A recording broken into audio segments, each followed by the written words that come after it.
When you're trying to eat healthier, one of the challenges can be coming up with healthy meal ideas. So today I'm going to give you some tips to help make it easier. So coming up with meal ideas really can be a challenge for anyone. It can definitely be a challenge if you're just getting started with eating healthier or just learning how to cook, but it can also be a challenge if you've been doing this stuff for a while, because from time to time, any one of us can just kind of get stuck in a food rut where we feel like we're making the same stuff all the time and we just don't have a lot of inspiration for different meals. And it happens to me too. There are some times where I sit down to do my meal planning for dinners for the week and I just blank. It might just be one night, or it could be 2 nights or even 3 nights that I have where I just don't know what I want to make. Nothing really sounds good, and I feel like I don't have any good ideas. Now, I do think meal planning is a really important part of this whole process because it is a lot less stressful to try to come up with meal ideas when you are planning meals out for the week ahead of time than it is to come up with an idea right there on the spot, 5 p.m. You need to start making dinner and you have no idea what you're gonna do. So I have a video on meal planning. I show how I do it and I share some tips.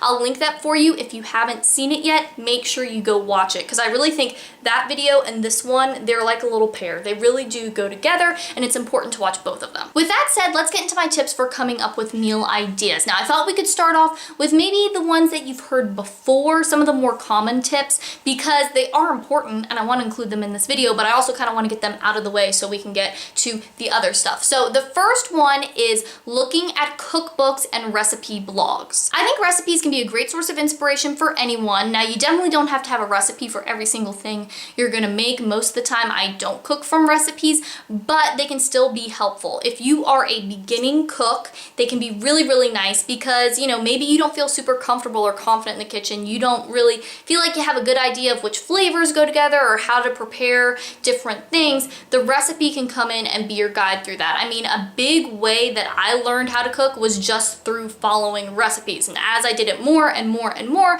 I kind of learned what things went together and how you make different dishes. I also think recipes can be great for more experienced cooks because it helps to get your creative juices flowing. A lot of times when I'm having trouble coming up with a meal idea, I'll pull a few of my cookbooks off of the shelf and I'll just start flipping through them and see what comes up. Sometimes I'll find a recipe that I'm like, oh yeah, I want to make exactly that recipe, write that down. It's this page in this cookbook and that's going on the meal plan. But also a lot of times I just get some ideas. It kind of helps me to maybe see ingredients or meal ideas that I don't normally think about, and it kind of, you know, pops them in the front of my mind like, oh yeah, I can make that. That would be good. Or it might help me see, you know, certain flavor combinations or things that I don't typically do, but that could be fun to do. So whether you decide to go with one of those specific recipes or it just helps to kind of get things moving in your brain, either way, it can be a big, big help. Another tip that's a little more common, but I still think is important to include, is to look at social media. There are so many places online now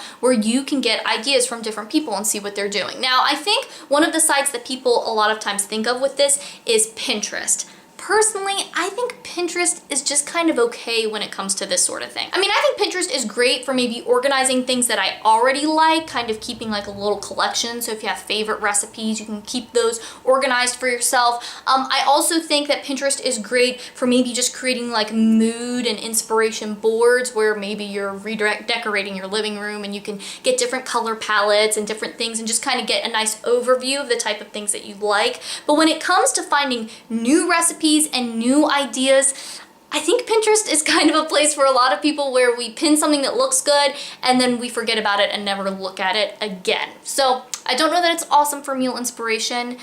With that said, if you really like pin recipes and then actually make them and it helps you, you know yourself better than I do, then definitely use that. But I think for a lot of people, it just ends up becoming kind of like this warp hole, black hole situation where the recipes go in, but they never end up on your table. A site that I do find really helpful for meal ideas though is Instagram. I think Instagram can be really great if you follow people who are posting real food. Now, some people on Instagram are posting food that either, yes, they made it and they ate it, but it's not really something they would have made otherwise. It's not normal. It took a lot of effort and they just kind of did it for Instagram so they could post the picture.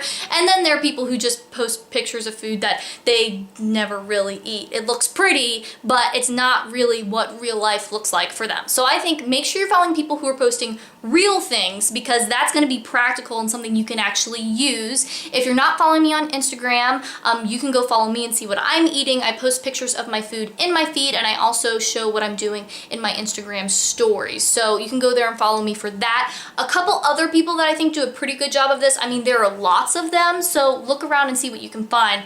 But I think Kylie Mitchell from I'ma Eat That, her stuff is great. She's also a dietitian, and the way she eats, I guess, is different from me at least, and that's helpful for me because a lot of times she has meals that don't look like my meals. Maybe she puts things together differently or just makes meals and dishes that I don't typically make. So I really like seeing what she's doing because it kind of just, again, gets my creative juices flowing and gets me thinking about food in a different way. Someone else that I like for this sort of thing is Diane Sanfilippo. Her stuff is good. Now, she is kind of in the paleo realm of things, so if you have had trouble in the past or you have trouble now with like trying to follow specific diets or restricting or anything like that, maybe not the best place for you to be. But with that said, she's not super restrictive, nor does she eat in a paleo way. She eats lots of non-paleo foods. But I really like hers because she does show a lot of her real food. Like, this is what I had for lunch today. This is what I'm having for dinner. And she makes sure that she tells you kind of what's in it, but she doesn't use a lot of recipes. So it's not like you have to follow these specific steps. It's just kind of like, I threw these things together and this is how it came out. So again, I think that can be nice to get some ideas, get some inspiration, and just see what other people are doing. YouTube is also a good place. If you're watching this video, then you watch YouTube at least a little bit because you're here. And I think there are a couple different ways you can go on YouTube. You can, subscribe to different cooking and recipe channels.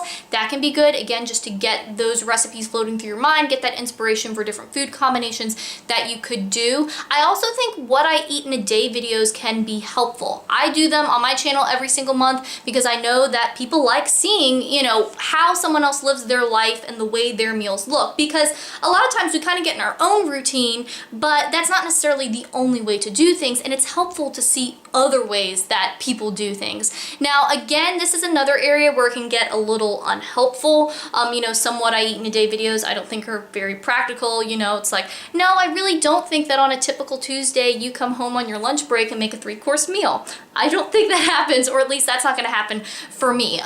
Also, sometimes what I eat in a day videos can be like super restrictive. You see people posting them and the amount of food they're eating. It's like, I ate 3 grapes and then I was super full. I'm like, okay, well, the amount of food that you ate in a day is like less than I would eat in one meal. So you got to look out for that too.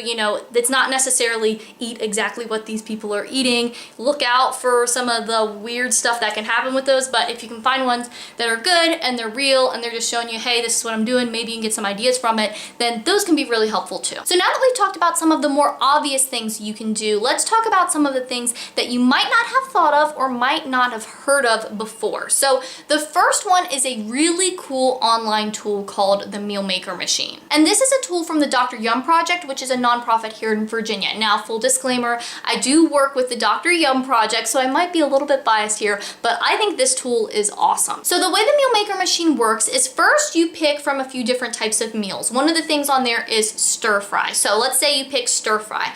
Then you go through and you select the different ingredients that you have on hand or the ones that you would just like to use if you're doing this before you actually go to the grocery store and you're doing this as part of your meal planning. So then you can go in there, you select all the different items, and then based on that, it creates a customized recipe. And I think this tool is great because it is something you can incorporate into your meal planning process. It's fun for kids, they can get in there and select the different items so it helps them get involved. It's also really nice for those times where, maybe it's the end of the week and you have a few different items that you need to use up, you're not sure how you want to use them, then you can go in there and use the Meal Maker Machine to create a recipe with whatever you happen to have on hand. And if you use the Meal Maker Machine frequently, it's also kind of like the recipes I was talking about earlier. It helps you start to learn how these things go together. So you start to see that if I'm gonna make a stir fry, I need something from this category and that category, and you start to learn how to create these recipes on your own. own and just how these flavors and different techniques work. Something else that can help you come up with meal ideas is a meal component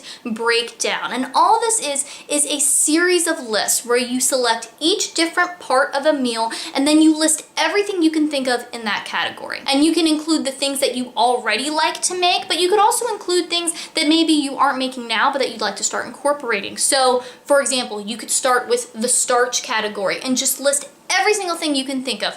Brown rice, roasted potatoes, mashed potatoes, baked potatoes, corn on the cob, pasta, biscuits, rolls, bread, whatever. Just go through and list every single item that comes to mind. Then you can do the same thing with non-starchy vegetables. Then you can do the same thing with the protein foods. And so then you have each of these items broken out and separated on their own. And this can be really helpful because a lot of times we start to take these components and already pair them together in our mind as a meal, and it can be hard to think of the different combinations that are out there. So maybe if you always have pork chops with mashed potatoes and kale salad, breaking it apart like this can help you see, oh, maybe I want to do pork chops with a rice pilaf and roasted summer tomatoes, just as an example. And so then you start to get all of these new combinations that come up and different things that you can try. And with this, depending on your personality, you can do it a few different ways. So maybe you're the type of person who really likes lists, so you're just gonna do the different columns